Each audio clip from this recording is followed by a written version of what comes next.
Brendan Schaub has moved down to Austin, Texas. This week he's excited because school is starting for the kiddos. Talks a lot about that on the most recent episode of The Schaub Show that he does on Monday mornings. And his son, whose name is Boston, I believe, he calls him Bosty. Bosty is the younger son.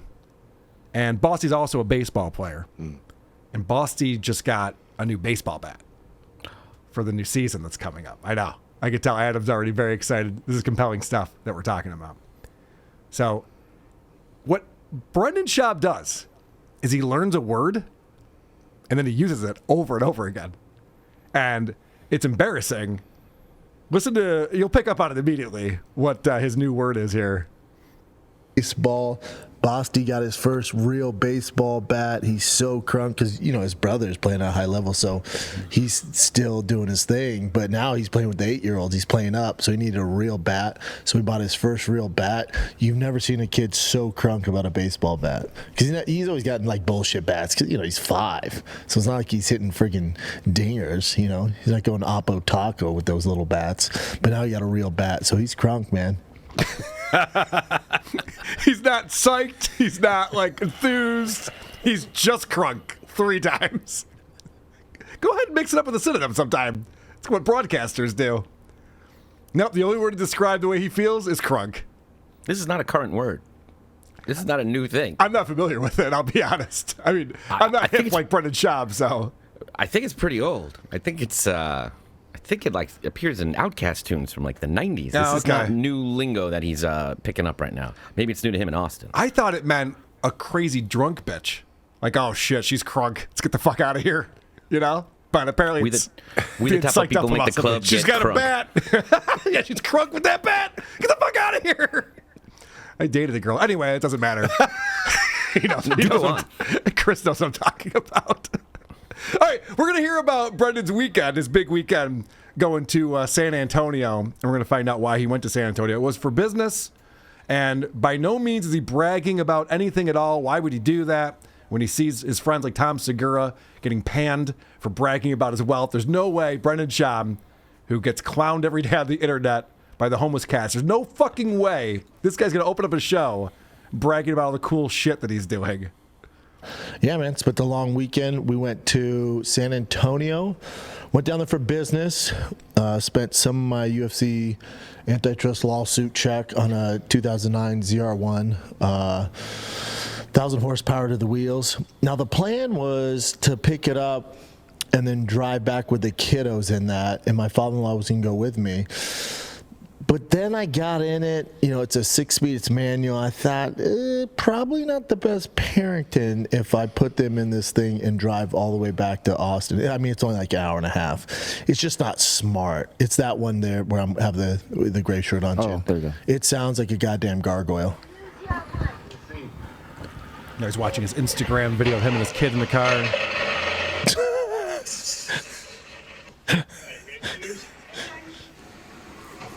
It does sound sick. Yeah, it's crunk.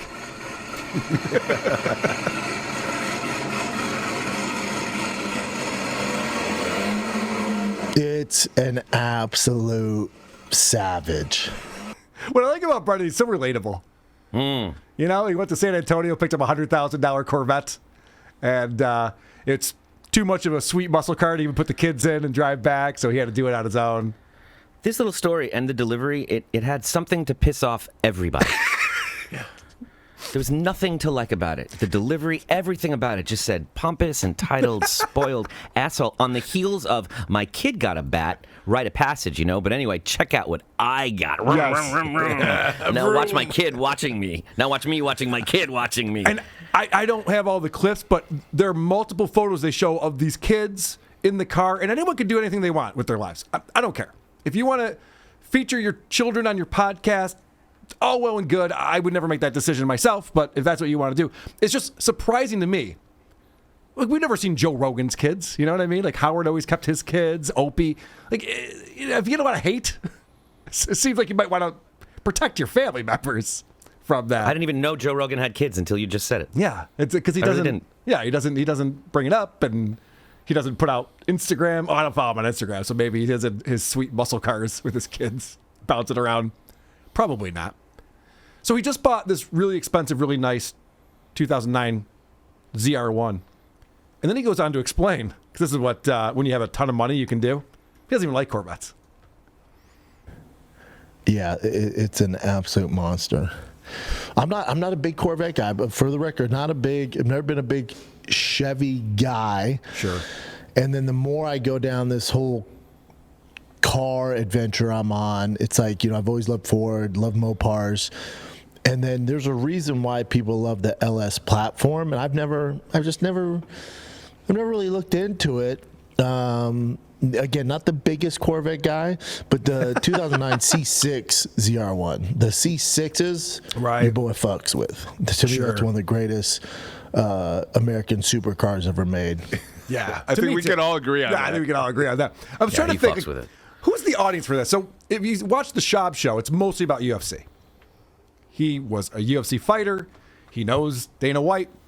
He's going to give you the information of what's going on, maybe talk about the fights from the weekend and things like that. What percentage of that audience is interested in this content?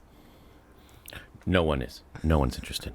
It can't be a lot, because as we know, as he's turned into this gearhead guy, he's not. He's just a car enthusiast. He doesn't know anything about working on cars or modifying He them. said, I didn't really look into it. What is he actually looked into? Anything? I don't know. He didn't look into moving to Austin. No, he did not. Good point. He calls it a car adventure. It's a shopping spree. You bought a toy. It's not a journey. You're just spending a lot of money on stupid shit and bragging about it. I'm assuming this podcast is solely and completely just for his friends back home who want to see what he's up to. And don't forget, he called it a business trip. That's how he started this, by going, I had to go to San Antonio. It's for business. Because he's got that other channel where he shows off his cars and flips his trucks and shit. You still got that going, huh? I think so. Who could know? Who's watching that shit? Nobody. All right. So, of course, he bought this really slick luxury sports car. But he's probably going to need some mods done on it, I would imagine. Like those are the original OEM 18s in the front, 19s in the back. I'd like to switch those out, some CCWs. Right. But it's cool, man. It's cool. That thing's a banshee, dude. It's such a banshee. I did on my Civic, 18s in the back, 17s in the front. But it was stupid because it looked weird for my car. Did it sit up by like it this? just looked weird, so Yeah. I just got them all 18. Yeah. Yeah. Yeah. So, fucking Chin. Yeah, I know. This poor guy moved his entire life out to Austin. He hates it there. He doesn't like his living arrangements. People speculate he's not paid a lot of money, I've heard. I don't know if that's true or not. And here's Brendan, first thing in this show is showing off his brand new expensive car. And Chin goes, oh, yeah, I can relate. I put some mods on my Honda Civic. The only thing missing is Brennan going, fuck your car, dude. Right, yeah. Why are we talking about your Civic, asshole? Did you see this thing? It's sick. It's a Banshee, dude. Savage. It's absolute savage. I fucking hate the way this guy talks. All right. The good news, because right now we're going, what's in it for us, Brendan? You know what I mean? Like, I'm watching your show, but it just seems like you're bragging about what you got going on. What's in it for me, the listener? Well, good news. We get to name his new car. I'm trying to think if you guys can come up with some good names. I'm gonna get some specialized plates. I was thinking about like UFC earned or something like that. CT earned, something like that. A fun custom plate. It's easy to do here in Texas. Sweet. So I'll come up with something cool. Yeah. If only we Like could. THX UFC star, something like that. Because you have to have 7, you know. So. Gotta come up with something fun. Well, that sounds fun. Good luck with that. I'm sure that'll be a great time for everybody involved. Naming This your really, car. it has the sound of they're waiting for the show to start and they're just talking and killing time till somebody turns the mics on. It has this. You're like, right. Even his posture is just like, all right, so Yeah. we're on in 10, you said? All right, cool, man. That's great. Oh, I got a new car this weekend. I'm gonna cover up my face till then. Is that cool? Right. I'm just gonna chew on my finger like I'm Cardiff Oh, do you want to Electric. see my kid? My kid from last week. You're gonna love this. It's like it's not Crunk. Crunk. He's not explaining these, car things to people that don't know. He's not impressive to people that know about cars. It's just for nobody. It's for him. Okay. So it is the Schaub show, so it can be a little self-indulgent. Let's check out the Golden Hour from this week. Because as you know, the Golden Hour is a show he's still doing for some reason with Chris D'Elia, Eric Griffin are the co-hosts, along with Brendan Schaub, who does it from his new studios in Austin. And they're having a discussion about why male flight attendants and nurses are gay. Are we playing the game already? We're not. I promise you that. And then male cheerleaders comes up in this discussion. And Brendan says something that I think is transphobic. I can't even tell. I'm not even sure what the joke is on this one, and I probably should have spoiled it. But listen to this. Here's the thing. Only cheerleader, that person just comes off gay. Right. Well, no, flight attendant. Yes. You can always tell when you have a gay flight attendant. I know you can tell you have a gay flight attendant, but it doesn't mean. I think 100% of the time. Sure. Yeah. Male cheerleader is gay. Yeah. I'm just saying, guess, yeah. but not a flight attendant. No, I think flight attendants batting like 95% gay. It's up there, but cheerleaders higher. It's though. very rare. Cheerleaders higher though. Yeah, it's got to be high. It has to be. But yes, have you ever been also- to a Rams game, dude? This guy's got more makeup. Oh, with the male cheerleaders? Yeah. Yo, that's different though. Them boys are one broken ankle away from going full trans. But with the flight attendants, What does that mean? Cheerleaders. Oh, that's different. Those guys are one broken ankle away from being full trans. Is that the natural progression of gay? Well, they say breaking your ankle is the gateway into transitioning. Okay. So I didn't realize that. what the fuck is he talking about? Is he don't talking about a know. sports injury? Does he mean like you can't play, so now you just gotta go transition? Be a girl or something. How does he think this works? I don't know, but does he? He also said something that was really dumb in there, and I'm being nitpicky, but there's a reason why. They're batting 95%, he said. Yeah. Batting averages are not told in percentages. If he didn't talk of baseball so often. That's the problem. Yeah. Tiger is this baseball star, and he's always talking baseball. He's like, what's your batting average? 36.7%? Oh, you mean 367. That's how batting averages work, you fucking idiot. Sorry, Dad.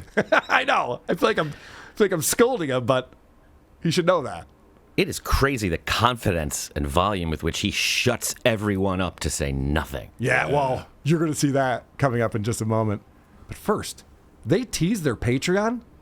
I've never wanted to join the Golden Hours Patreon until right now. So hard.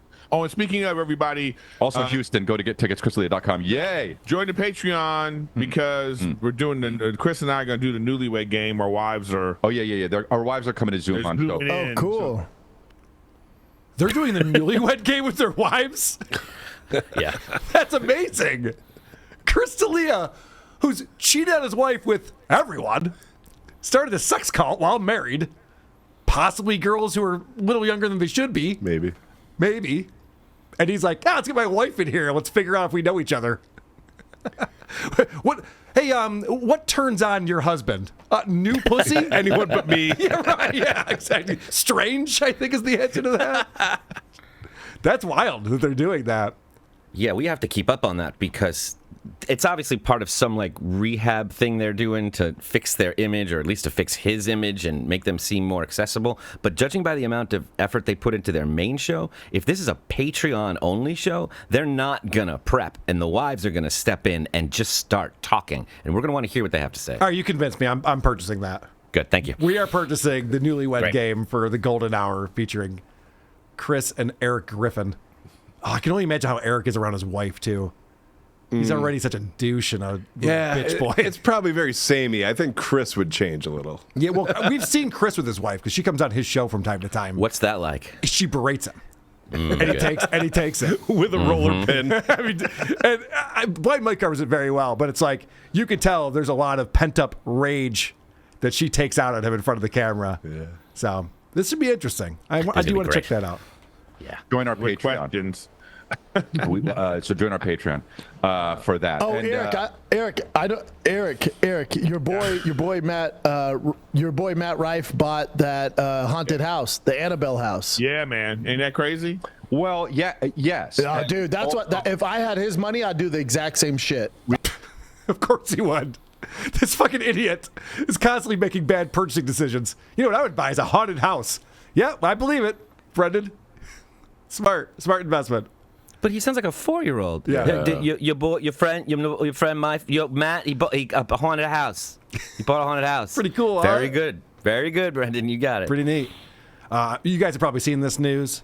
Ed and Lorraine Warren's home and a cult museum, including the Annabelle doll, featured in the Conjuring movies, has been sold to Matt Rife. And I'm just like, well, I have a fucking StutJo, so watch out. I ain't scared. I love that stuff. Dude. Love it. You know that. Love it. Bro, he'd be what do you call him? Not refurbishing. What do you Refinancing? house?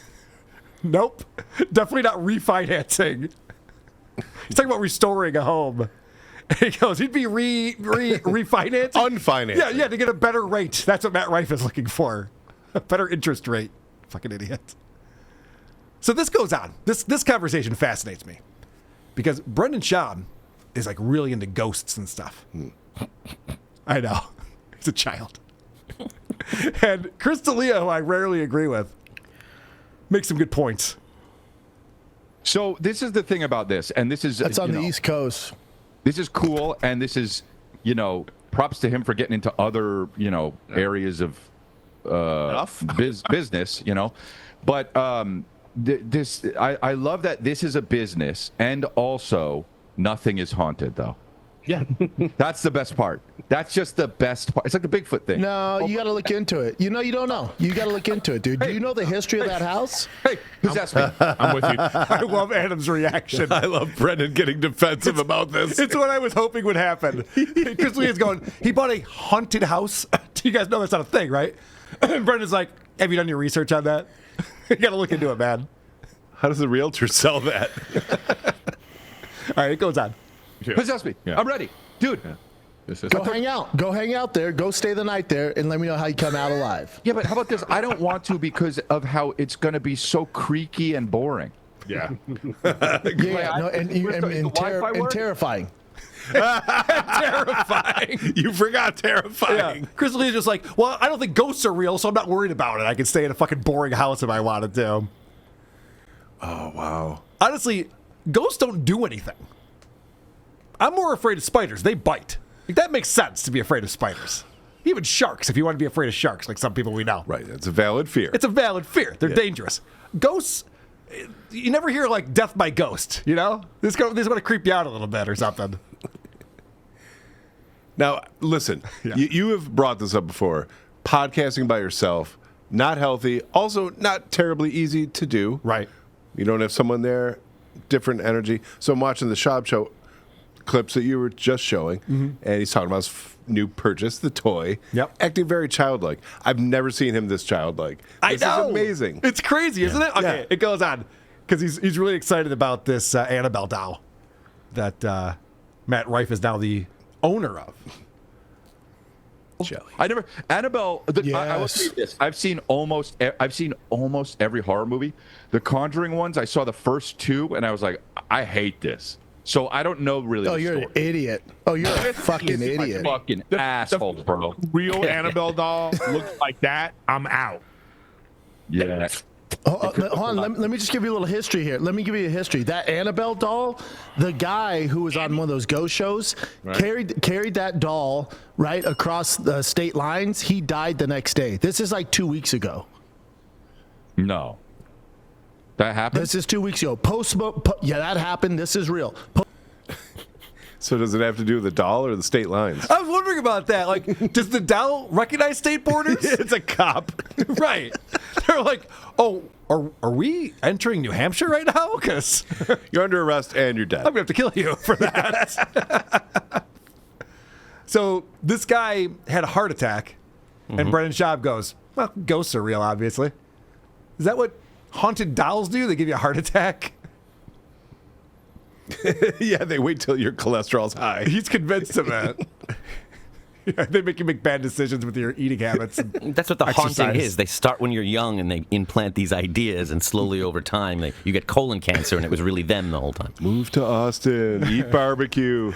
This conversation goes on and on, where Brendan's just trying to convince these guys that this is a haunted doll, and it's a scary place and all this shit. I know. Does it break down where he's crying? You guys don't believe me. Well, the funny thing is, so Chris D'Elia is explaining to him. When there's so many things that happen in the world, almost infinite when you look at space and time, things have to happen. There has to be a time when a guy touches a doll and dies the next day. Right. And Chris is like, I don't know. Or not Chris. Brendan's like, I don't know. It seems like too much of a coincidence. He's like, no, you're not understanding what I'm saying. It would have to happen at a certain point. And Brendan's just not picking up on the concept of that at all. But the doll. I mean, what are the chances? Like, no, I know. But the point is, anyway. There's also a couple other instances of people carrying a doll and making it through successfully, and they're still alive to talk about it. We don't point to them because there's too many. Right. It wouldn't be a very interesting story. I don't think it's a Newsweek. Who are these podcasts?